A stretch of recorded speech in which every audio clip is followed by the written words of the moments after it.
2022년, 인류는 어느덧 코로나 3년차를 맞이하고 있습니다. 마스크가 3년째라니.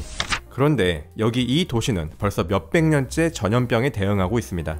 이 도시 사람들은 지금처럼 체계적인 방역 시스템을 만들어 전염병에 대응했고 실제로 70년 동안이나 사망자가 없기도 했습니다. 그런데 아차하는 순간 방역 시스템이 뚫려버렸고 순식간에 전염병이 퍼져 도시 인구의 절반이 사망했습니다. 도시 인구의 절반이라니. 그 숫자와 상황이 상상조차 가지 않습니다. 어쩌면 위드 코로나를 맞이하는 지금 인류가 가장 교훈으로 삼아야 하는 사건은 아닐까요? 위드 코로나 특집으로 준비한 대형기획 1720년 마르세유 흑사병 3부작을 시작합니다. 마르세유. 축구팬들에게는 마르세유 턴으로, 여행가들에게는 프랑스 남부의 아름다운 지중해 항구로 유명한 도시죠. 마르세유는 기원전 600년경 고대 그리스인들이 처음 세웠을 때부터 지금까지 이어오는 그야말로 근본 있는 도시이고 18세기에도 지중해를 대표하는 항구 도시였습니다. 그런데 코로나가 공항을 통해 각국에 전파되듯이 흑사병은 항구를 통해 유럽에 전파되고 있었습니다. 그래서 마르세유를 비롯한 유럽의 주요 항구들은 이미 적절한 방역 시스템을 갖추고 각종 전염병을 어느 정도 통제하고 있었습니다. 에이, 300년 전 사람들이 뭐 제대로 된 방역이나 했겠어? 네, 했습니다. 놀랍게도 지금 코로나 방역 시스템과 매우 유사합니다. 우선 기본적으로 격리 조치가 있었습니다. 전염병 취약 지역을 방문하고 마르세유로 들어오는 배는 입항 시 3가지 카테고리로 나누어 검역을 받게 했습니다.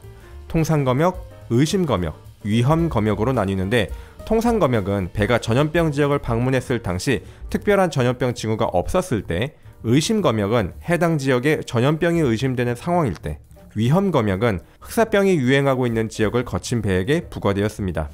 그리고 사람, 배, 화물을 검역 단계에 따라 격리 조치했는데 예를 들어 사람 같은 경우 통상검역은 18일, 의심검역은 25일, 위험검역은 35일간 격리했습니다.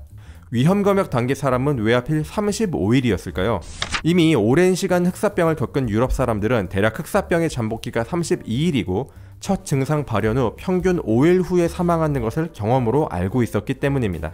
코로나 유행 초기 외국 입국자에게 14일 자가격리를 시행했던 것과 유사한 격리 시스템이네요. 격리 조치가 있었다면 당연히 격리 장소도 있었겠죠. 마르세유 항구로 들어오는 배들이 격리하는 장소는 항구 근처의 섬이었습니다. 항구 바로 앞에 포메그 섬은 대략 35대의 배를 정박할 수 있는 격리 장소였고 전염병에 의심되는 배들은 조금 더 멀리 있는 자르 섬에서 격리했습니다. 또한 마르세유 도시 성벽 바로 바깥 쪽에 검역소를 설치했는데 여기에는 부두시설, 진료소, 거주시설, 창고 등을 갖추었고 주변을 높은 벽으로 둘러싸아 전염병이 도시로 진입하지 못하게 막았습니다. 최초의 검역소는 1557년 도시 남동쪽 외곽에 세워졌고 이후로 1720년 전까지 검역소 3곳을 설치했습니다. 검역의 필수 요소인 의료시설 역시 준비했습니다. 라자레라는 이름을 가진 의료시설은 마르세유 성벽 바로 북쪽 바깥인 라 졸리에트에 있었습니다. 라자레는 격리자들을 치료하고 보호하는 업무뿐 아니라 격리 관련 업무를 맡을 노동자 역시 항상 관리하고 있었습니다. 격리의 필수 요소인 폐쇄병실도 보유하고 있었죠. 라자레는 유사시 3,000명 규모의 군대 수경지로 기능할 수 있을 정도로 컸는데 덕분에 마르세유는 지중해에서 철통 방역 시스템으로 소문났습니다. 시스템이 있어도 관리가 안 되면 의미 없죠.